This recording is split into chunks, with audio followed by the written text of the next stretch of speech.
Vous savez. Entrez dans la profondeur de l'être.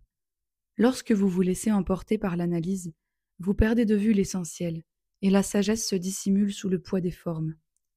Observez la manière dont vous vous laissez façonner, comment vous pouvez vous laisser piéger par les apparences. L'évaluation n'est rien d'autre qu'une distraction.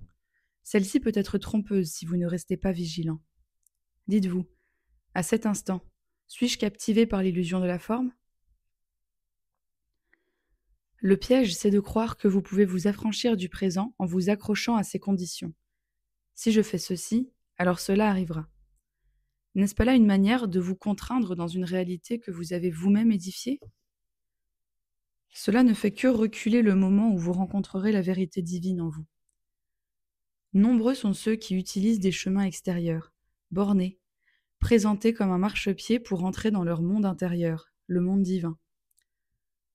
Si cette quête ne vous ramène pas à l'essence, alors cela peut être une promesse qui cache un détour. Que Dieu soit au centre de toutes vos occupations, car il est là, vivant en vous, aussi proche qu'un souffle. Interrogez-vous. Où sont les vérités ineffables qui mettent en lumière la sagesse divine ? Combien d'années passées à errer dans des institutions où l'on ne vous enseigne pas à reconnaître l'intelligence universelle qui gouverne le cosmos et qui régit votre cœur ? Tous ces détours que vous empruntez ne sont que des mirages. Ces constructions humaines perdent de leur vigueur face à la lumière divine qui vous étreint. Il n'en restera plus rien. Elle aura terminé de tourner en rond, espérant trouver satisfaction là où il n'y en a point. N'espérez jamais trouver la plénitude en suivant ces sentiers.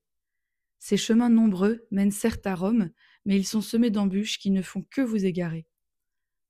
Vous pouvez passer par 1001 expériences, mais si vous vous éloignez des principes divins, vous n'approcherez pas de votre essence véritable. Poursuivre des programmes, vous revêtir de fausses identités, voilà des voies souvent tyranniques qui vous éloignent du goût sacré et authentique. Oui, peut-être avez-vous acquis des savoirs par ces voies, mais souvenez-vous, la bonté de Dieu réside en toute chose. Quand j'entends parler de déprogrammer pour mieux reprogrammer, ces mots résonnent comme un appel à la confusion. Le seul programme qui compte est un accès libre et sans condition, car il s'inscrit dans l'ordre même de l'univers. Il se trouve en vous, à chaque instant. Éveillez-vous, ô âme, à votre nature divine.